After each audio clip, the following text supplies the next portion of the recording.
Ya, eh, jadi ABM ini adalah asesmen yang berskala nasional ya Bapak Ibu. Sebelumnya kami sudah melaksanakan ABM ini di tahun 2023, namun masih piloting di 3 provinsi. Nah, di tahun ini kami sangat sangat menantikan sekali karena ini adalah tahun ABM ini akan kami sosialisasikan, akan kami laksanakan di seluruh Indonesia. Seperti itu. Next. Ya, jadi sebelumnya apa itu ABM? Mungkin Bapak Ibu sudah ada yang familiar, namun ada juga yang baru mendengar. Jadi ABM ini adalah asesmen, kepanjangannya adalah asesmen bakat minat. Jadi eh, bakat dan minat itu berbeda ya Bapak Ibu ya. Bakat ini adalah potensi bawaan. Jadi bagaimana individu itu dengan potensi tersebut, apakah mudah cepat menguasai pengetahuan atau juga keterampilan tertentu. Nah, bakat ini cenderung sifatnya menetap dan bisa berkembang Bapak Ibu apabila mendapatkan stimulasi yang tepat dari lingkungan. Jadi harapannya nanti ketika anak mengetahui bakatnya, lingkungan sekitar anak seperti mungkin orang tua, guru itu bisa memberikan stimulasi yang sesuai dengan bakatnya sehingga siswa itu memiliki potensi yang unggul seperti itu. Nah, kemudian minat. Minat ini adalah lebih ke ketertarikan. Individu ini suka apa gitu. Terus dia peduli dengan apa itu bisa dilihat atau keinginannya ke arah mana seperti itu. Ataupun juga yang lebih observable gitu, yang lebih bisa dilihat, minat itu dapat dilihat dari siswa ini mungkin banyak melibatkan diri di kegiatan apa gitu. Bapak Ibu mungkin bisa mengobservasi siswanya gitu, ketika ada siswanya yang melibatkan diri di bidang tertentu, bisa jadi dia memiliki minat di bidang tersebut. Nah, kemudian ABM ini eh, mengukur bakat dan minat tadi. Bakat sendiri terdiri dari bidang-bidang khusus, yaitu ada aspek verbal, kuantitatif, penalaran, spasial, mekanika, penggunaan bahasa, dan juga klerikal. Nah, kemudian selain dari aspek tadi juga berfungsi untuk mengetahui minatnya. Jadi selain ada tes bakat juga ada minat di dalamnya untuk mengukur ketertarikan pada jenis kegiatan atau bidang pekerjaan tertentu seperti itu. Oke, next. Nah, Bapak Ibu, jadi karena ini adalah Zoom yang kedua ya di sesi siang, banyak pertanyaan di sesi yang pagi tadi, manfaatnya apa seperti itu.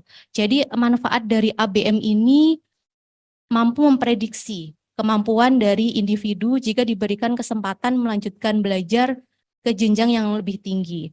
Mungkin secara konkretnya, karena ini untuk siswa SMP, jadi nanti siswa akan lebih mudah untuk memetakan cocok di jurusan apa gitu. Kalau siswa akan ke SMK, mungkin juga jadi lebih mudah untuk melihat SMK-nya jurusan apa. Kalau dia mau ke SMA, itu juga akan lebih mudah melihat untuk ke SMA ini lebih ke jurusan IPA atau IPS mungkin ya. Atau ketika dia akan melanjutkan kuliah, nanti kuliahnya jurusan apa, seperti itu. Nah, kemudian juga ruang lingkupnya ditawarkan untuk siswa SMP dan juga MTS, SMPK, SMPTK, dan MWP kelas 9 di seluruh Indonesia. Next. Nah, ini jadwal dan ketentuan pelaksanaan ABM. Jadi Bapak Ibu, kami menyediakan 10 hari dalam pelaksanaan layanan ABM ini. Dalam 10 hari itu dari tanggal 19 sampai 23, jadi dari hari Senin sampai Jumat, dilanjutkan di minggu berikutnya tanggal 26 sampai tanggal 1 Maret.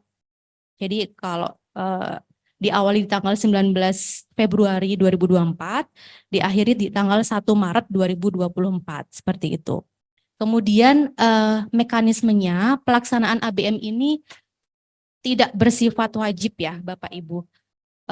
Karena sifatnya adalah layanan, tapi kami mohon Bapak Ibu memberikan motivasi mungkin ke siswanya atau diharapkan mengikuti semua mungkin ya, karena lebih kita lihat kebermanfaatannya untuk siswa itu sendiri seperti itu.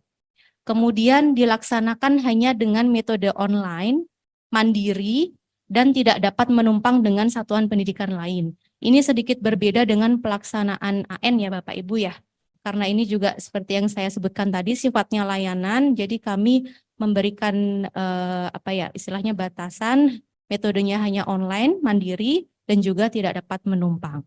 Nah, tempatnya adalah di satuan pendidikan, SMP, MTS, dan lainnya seperti itu.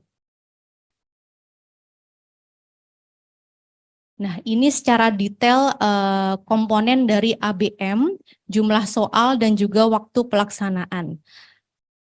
ABM terdiri dari yang pertama nanti soal-soal tes bakat, 160 soal itu selama 120 menit, kemudian dilanjutkan dengan tes minat, itu ada 108 soal selama 30 menit pada saat ini. Nah, kemudian pendaftaran, Bapak Ibu, ini sudah bisa dimulai dari hari ini sampai dengan 3 Februari 2024. Nah, nanti dapat dilihat dalam petunjuk teknis, sekali lagi yang dapat diunduh di laman ABM. Selain itu, di tanggal yang sama, di rentang tanggal yang sama, antara tanggal 23 Januari sampai 9 Februari, itu dapat dilakukan pendaftaran peserta dan pengaturan jadwal, kemudian pengisian data panitia pelaksana satuan pendidikan dan juga fakta integritas. Seperti itu. Nah, untuk di tanggal 15 sampai 16 Februari itu dimulai simulasi aplikasi. Setelah melakukan pendaftaran tadi, di tanggal 15 sampai 16 Bapak Ibu bisa mulai simulasi aplikasi. Nah, ini hanya prokter dan teknisi, tidak melibatkan siswa karena masih simulasi. Nah, saat itu juga di tanggal tersebut juga dipersiapkan perlengkapan ujian, perlengkapan asesmen ya, mungkin di sini bahasanya, itu seperti kartu login, daftar hadir, berita acara pelaksanaan, dan sebagainya. Nah, kemudian pelaksana asesmen sendiri seperti yang saya jelaskan tadi, di 10 hari yang kami jadwalkan, tanggal 19 sampai 23 Februari, dan juga 26 Februari sampai 1 Maret 2024.